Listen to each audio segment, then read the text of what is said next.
దేవుడు ఈ పదం అందరికీ సుపరిచితమే. ఎవరైనా సమయానికి సాయం చేస్తే దేవుడిలా వచ్చావు అంటారు.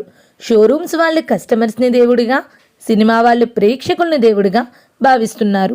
ఇకపోతే క్రైస్తవ సమాజంలో కూడా దేవుడు అనే ఏకవచనానికి త్రిత్వాన్ని ఆపాదిస్తున్నారు. నిజానికి దేవుడు అని అనబడాలంటే ఏ ఒక్క అంశాన్నో కాదు, ఈ 6 ప్రత్యేకతలు సమిష్టిగా కలిగి ఉండాలి. ప్రతి పాయింట్ని బైబిల్లో పరిశీలిద్దాం. మొదటగా నేనే దేవుడను అని స్వయంగా ప్రకటించుకుని ఉండాలి. రెండవది ప్రవక్తలచే, యేసుచే, యేసు శిష్యులచే, ఇంకా పౌలుచే దేవునిగా ప్రకటించబడి ఉండాలి. మూడవది ప్రవక్తలచే, యేసుచే, యేసు శిష్యులచే, ఇంకా పౌలుచే ఘనపరచబడి లేక కృతజ్ఞతాస్తుతులు చెల్లించబడి ఉండాలి. 4 ప్రవక్తలచే, యేసుచే, యేసు శిష్యులచే, ఇంకా పౌలుచే ప్రార్థించబడి ఉండాలి.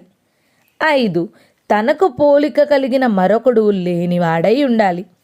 ఇకపోతే 6 యెహోవా కలిగి ఉన్న సంపూర్ణ లక్షణాలు కలిగిన వాడై ఉండాలి. సో బైబిల్ని పరిశీలించి చదవగా స్వతహాగా ప్రకటించుకోబడిన, ప్రవక్తలుగా ఎన్నుకోబడిన వారు యేసువారు, ఆయన ఏర్పరచుకున్న శిష్యులైన అపోస్తులు, చివరికి పౌలు సైతం ప్రకటించిన దేవుడైన యెహోవాయే నిజమైన దేవుడు.